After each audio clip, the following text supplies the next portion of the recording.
నమస్తే, welcome to our channel. నేను సౌజన్య.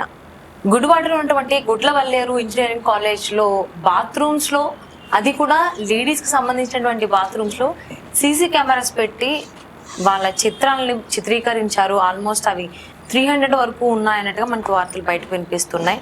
So దీని వెనకాల ఒక అమ్మాయి ఎంత అని కూడా అంటున్నారు. మరి ఈ అంశానికి సంబంధించి వారి అభిప్రాయాన్ని, వారి విశ్లేషణని మనతో పంచుకోవడానికి ఈరోజు మనతో పాటు ఉన్నారు సోషల్ యాక్టివిస్ట్ విజ్ఞాన్ దాసరి ఉన్నారు. వారితో మాట్లాడదాం. నమస్తే అండి. నమస్తే.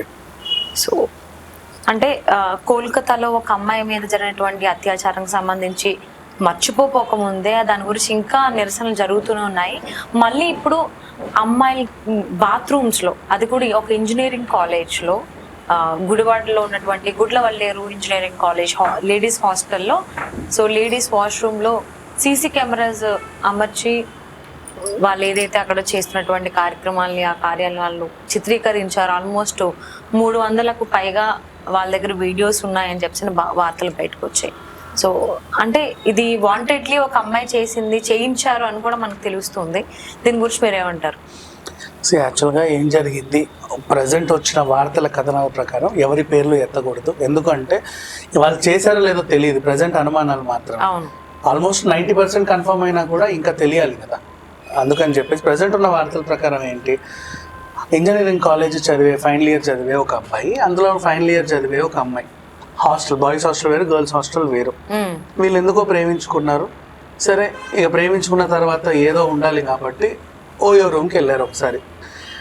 ఆ దగ్గరలో ఉన్న ఓయో రూమ్కి వెళ్ళాక వీళ్ళ రాజకార్యం అయిన తర్వాత ఆ అబ్బాయి ఏం చేశాడంటే ఈవిడితో తను పాల్గొన్న ఆ దృశ్యాలన్నీ చిత్రీకరించాడు కెమెరాలో. తర్వాత ఈ పిల్ల వెళ్ళిపోయింది. నెక్స్ట్ ఆ కెమెరాలో ఉన్నటువంటి ఆ ఫుటేజ్ని వాళ్ళ ఫ్రెండ్స్తో షేర్ చేసుకున్నాడు. ఆ ఫ్రెండ్స్ని ఏం చేశారు, కొన్ని రోజుల తర్వాత వీడికి తెలియకుండా, తెలుసో తెలియదో, ప్రజెంట్ అయితే తెలియకుండా అని ఉంది, ఆ అమ్మాయికి ఆ వీడియోలు పంపి నీకు సంబంధించినవన్నీ మా దగ్గర ఉన్నాయి, మేము దీన్ని ఫోన్ సైట్స్లో అక్కడిక్కడ వేస్తాము, అందరికీ పంచుతాము, నీ పరువు అంతా పోద్ది, వద్దురా బాబు ప్లీజ్ అలా చేయకండి, మీకు ఏం కావాలో చెప్పండి, మీ డిమాండ్స్ ఏంటో చెప్పండి. మా డిమాండ్లు ఏమీ లేవు, నిన్న ఒకదానే కదా మేము చూసింది, మీ దగ్గర వేరే వేరే అమ్మాయిలు అందరూ ఉంటారు కదా హాస్టల్స్లో, బాత్రూంలో సీసీటీవీ పెట్టు, వాళ్ళందరినీ మేము చూడాలి అని వాళ్ళు అడిగారు. ఈ అమ్మాయి ఏం చేసింది, ఇలా మీ ఫ్రెండ్స్ నన్ను ఇలా డిమాండ్ చేస్తున్నారు, ఇది సంగతి అని చెప్పి మళ్ళీ వచ్చి ఆ అబ్బాయికే చెప్పుకుంది. అసలు ఇప్పుడు అబ్బాయి ఏమైనా అయితే ఫ్రెండ్స్ని కొట్టాలి, లేదా ఈ పిల్ల ఏదైనా ప్రిన్సిపల్కి కంప్లైంట్ చేయాలి, కొంచెం అవ్వాలి, కానీ అలా అవ్వాల. వీడేం చేశాడో మరి ఇంకే వాళ్ళ డిమాండ్ తీర్చొచ్చు కదా, మరి వాళ్ళు పెట్టకుండా ఉంటారు, నీ పరువే పోద్ది కదా అని చెప్పేసి రిటర్న్ బెదిరిస్తే ఈ అమ్మాయి ఏం చేస్తే బాగుంటుంది అంటే, ఇట్లా సీసీటీవీ క్యామ్స్ ఉంటాయి నేను తీసుకొస్తాను, అలా అతికించు, ఫోన్లో ఫుటేజ్ వస్తుంది, ల్యాప్టాప్ పెట్టేసరికి దాన్ని డౌన్లోడ్ చేసుకోవచ్చు. ఈ అమ్మాయి సరే ఇదేదో బాగానే ఉందని చెప్పేసి అలాగే చేసింది. అప్పటి నుంచి ఇప్పటి వరకు వీడియోల మీద వీడియోలు వీళ్ళు చూస్తున్నారు, డౌన్లోడ్ చేస్తున్నారు. వీళ్ళ దగ్గర దాదాపు ఒక 300కు పైగా వీడియోలు ఉన్నాయి అమ్మాయిలవి. అంటే ఎప్పటి నుంచి చేస్తున్నారు, ఎన్ని నెలల నుంచో? ఎప్పటి నుంచో చేస్తున్నారు, అంతే, చాలా రోజుల నుంచి చేస్తున్నారు. 300కు పైగా వీడియోలు అయితే ఉన్నాయి. ఒక అమ్మాయి అనుకోకుండా ఏదో డౌట్ వచ్చి అలా చూస్తే ఇదేంటా అని చెప్పేసి కొంచెం సూక్ష్మ దృష్టితో చూస్తే అదేదో సంథింగ్ ఫిషీగా అనిపించింది. వార్డెన్కి, వాళ్ళ ఫ్రెండ్స్కి, వాళ్ళకి వీళ్ళకి చెప్తే ఆ స్టూల్ ఎక్కి అదెక్కి చూస్తే క్యామ్ అతికేసారు. దానికి వైఫై కనెక్షన్ ద్వారా, మొబైల్ కనెక్షన్ ద్వారా మొబైల్కి వస్తుంది, బ్లూటూత్ ద్వారానో దేని ద్వారానో, అంటే వైర్లెస్ కనెక్షన్ మొత్తానికి. అలా ఫుటేజ్ వస్తుంది. ఇంకా వాళ్ళకి డౌట్ వచ్చేసి గోల చేశారు. హాస్టల్లో ఉన్న విద్యార్థులందరికీ చెప్పగానే వాళ్ళందరూ బయటకు వచ్చి ధర్నా చేయడం స్టార్ట్ చేశారు. ఇలా జరుగుతుంది, ఎప్పటి నుంచి వార్డెన్ని పిలవండి, వాళ్ళని పిలవండి, వీళ్ళని పిలవండి. పోలీసులు ఎంటర్ అయ్యారు. ఈవెన్ చంద్రబాబు నాయుడు గారు కూడా స్పందించి ఎస్పీని, కలెక్టర్ని ఇమీడియట్గా అక్కడికి వెళ్ళాలని ఆదేశించడం కూడా జరిగింది. అక్కడ దాకా వచ్చింది వ్యవహారం. ఇప్పుడు వీళ్ళు ఏం చెప్తున్నారు, ఇన్వెస్టిగేషన్లో భాగంగా ఇప్పుడు వచ్చిన స్టోరీ ఏంటంటే, ఈ అమ్మాయి ఎప్పటి నుంచో ఇలా చేసింది, అతని బెదిరింపు వల్ల చేసింది. ఆ అతను ఎవరు అంటే ప్రముఖ రాజకీయ నాయకుడి కొడుకంట, అక్కడ చదివే ఆయన. సో ఈ వ్యవహారం వారం క్రితమే వీళ్ళకి తెలుసు అంట హాస్టల్ యాజమాన్యానికి. అయినప్పటికీ కూడా బయటికి రాకుండా వాళ్ళు కప్పిపుచ్చే ప్రయత్నం చేశారు అని చెప్తున్నారు వార్తలు ప్రజెంట్. అంటే ఇలాంటివి ఏమైనా వస్తే బేసిక్గా జరిగే స్టోరీ వేరే ఉంటుంది, దానికి అతికింపులు కూడా ఉంటాయి రాజకీయ ఉద్దేశాల వల్ల. వాళ్ళ మీద వీళ్ళ మీద వేయడానికి ఇది కొంచెం ఎక్స్ట్రా యాడ్ చేస్తారు. మరి ఏదేమైనప్పటికీ జరిగిన వాస్తవం అయితే ఇదే. ఇప్పుడు ఈ వార్త బయటకు వచ్చిన తర్వాత ఏమైందంటే మీరు ఎక్కడ చదువుతున్నారు, మీ అమ్మాయి ఎక్కడ చదువుతుంది అంటే పలానా గుడ్లవల్లేరు. ఓహో అంటే ఈ అమ్మాయిది కూడా అనే డౌట్లు వస్తున్నాయి వాళ్ళకి. ఓకే, అంతే కదా.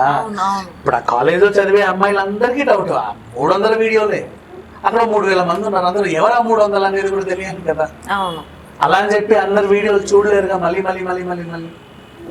ఇప్పుడు మహిళా కమిషనర్ ఎంటర్ అయినా, లేకపోతే మా శిశు సంక్షేమ శాఖ వాళ్ళు ఎంటర్ అయినా, అట్లీస్ట్ ఇంకా హోంమంత్రి గారు అనిత గారు ఉన్నారు కాబట్టి అలాంటి వాళ్ళు ఎంటర్ అయినా సరే వాటిని చూడాల్సిన బాధ్యత ఉంది. కాకపోతే ఆ మచ్చ అనేది అక్కడ ఉన్న 3000 మంది, ఎంతమంది 30,000 మంది, ఎంతమంది అమ్మాయి అంతమందికి పడుతుంది. అంతమంది మీదకి అందరికీ ఆ భయం ఉంటుంది, అందరికీ ఉంటది.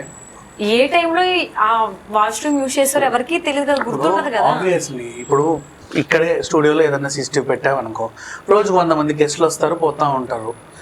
నీకు ఒక డౌట్ ఉంటుంది కదా, అక్కడ పనిచేసే యాంకర్ ఆమె ఉన్నాయో వీళ్ళే ఉన్నాయో. బేసికలీ ఇప్పుడు అందరికీ అదే భయం. సో ఈ రకంగా చూసుకుంటే ఏం జరుగుతుంది అనేది ఇంకొంతసేపట్లో బయటకు వచ్చే అవకాశం అయితే ఉంది. బట్ ఇప్పుడు చర్యలు ఏంటి, తగిన చర్యలు ఏంటి? అందరు అమాయకులే. సరే నువ్వేదో ఒకటి మీద మోసపడ్డావు, అతనితో కూలికావు, వాడు నీకు తెలుసో తెలియకో నీ వీడియోలన్నీ తీశాడు, మిగతా వాళ్ళందరికీ పంచుకున్నారు. వాళ్ళందరూ చెబితే నువ్వేం చేసావు, సీనియర్ అయ్యి ఉండి పాపం జూనియర్ల దగ్గర 4 ఏళ్ళు ఉంటారు కాబట్టి వాళ్ళందరి వీడియోలన్నీ చిత్రీకరించావు. ఆ బాత్రూంలో ఏమేమి జరిగాయి ఇంకా అందులోనే పెట్టావా, లేకపోతే గతంలో కూడా కొన్ని బాత్రూంలో పెట్టి తీసి లాస్ట్ ఆ బాత్రూంలో పెట్టావా, అది తెలియదు కదా. ఇప్పుడు వచ్చింది ఇక్కడ ఉంది కెమెరా, ఇది దొరికింది, అది అతికిస్తే అతికేదే. ఎన్ని చోట్ల అతికించావు, ఎన్ని చోట్ల చిత్రీకరించావు అన్నది కూడా తెలియాలి కదా. సో ఈ కోణంలో దర్యాప్తు చేస్తున్నారు. ప్రజెంట్ అయితే ఇట్లాంటివి తెలిస్తే బేసిక్ అందరూ కూడా ప్రభుత్వం ఇలా చేసింది, నిర్లక్ష్యం అది ఇది అంటారు. కానీ మనుషులు చేసే ప్రతిదానికి ప్రభుత్వాన్ని నిందించాల్సిన అవసరం ఏం లేదు. కాకపోతే వాళ్ళ ఉద్దేశం ఏంటనేది తెలియాలి. ఇప్పుడు బేసిక్గా వీళ్ళ ఉద్దేశం ఏంటి, ఒక అమ్మాయిలని వాళ్ళు న్యూడ్గా చూడాలనుకున్నారు. చూసి నెక్స్ట్ ఏంటి వాళ్ళ స్టెప్, వాళ్ళని బెదిరించి ఏమైనా డబ్బులు లాక్కున్నారా, లేకపోతే నీ వీడియో నా దగ్గర ఉంది నువ్వు నాకు లొంగిపోనాలా ఎవరైనా లొంగ తీసుకున్నారా, ఇలాంటి అంశాలన్నీ బయటికి రావాల్సిన అవసరం ఉంది. బట్ ఇప్పుడైతే మాత్రం ప్రతి అమ్మాయి అయితే నింద మోస్తుంది, ఆ కాలేజీలో ఉన్న వాళ్ళందరూ. అంటే అక్కడ ఉన్నటువంటి అమ్మాయిలందరికీ భయం వస్తుంది, అందరూ నేనున్నానా అని. అండ్ ఆ అబ్బాయిలను చూసినా కూడా నా వీడియో మళ్ళీ వీళ్ళ ఎంతమంది చూసారో వాళ్ళకి తెలియదు కదా, అదొక టెన్షన్ ఉంటుంది. అబ్బాయిలు ఈ రకమైనటువంటి ఆలోచన ధోరణితో ఎందుకుంటున్నారు, తగ్గాలి అంటే ఏం చేయాలి, ఇది ఎవరిలో మార్పు రావాలి? యాక్చువల్గా ఇక్కడ విషయం ఏంటంటే వీళ్ళకి ఇది ఒక source of income law try చేస్తున్నారు. అంటే పోన్ సైట్స్ లో ఇన్స్టెంట్ మనీ కోసం పోన్ సైట్స్ లో వీళ్ళు అకౌంట్ ఓపెన్ చేసి ఇలాంటి వీడియోస్ అప్లోడ్ చేస్తే అమౌంట్ వస్తాయి వ్యూస్ని బట్టి. పోన్ సైట్స్ లో కూడా చాలా మంది అందుకని చెప్పేసి అదే పనిగా పోన్ సైట్స్ లో ఇలాంటివి అప్లోడ్ చేస్తూ ఉంటారు. మేబీ వీళ్ళు అలా ఏమైనా అప్లోడ్ చేశారో లేదా కూడా తెలియదు. సో పాపం ఎవరైతే అమ్మాయిలు ఈ గుడ్లవల్లేరు ఇంజనీరింగ్ కాలేజ్ హాస్టల్లో ఈ కైండ్ ఆఫ్ అంటే అది ఒక బాధ అని చెప్పాలా, అసలు ఏంటి పాపం అర్థం కావట్లేదు. సో వాళ్ళైతే స్ట్రాంగ్గా ఉండాలని కోరుకుందాం. ఎవరైతే ఈ పని చేశారో వాళ్ళకి చట్టరీత్యా వాళ్ళందరూ కూడా తగు చర్యలు తీసుకుంటారని ఆశిద్దాం. దీనికి ఒక రాజకీయ రంగు పూయకుండా. Thank you so much.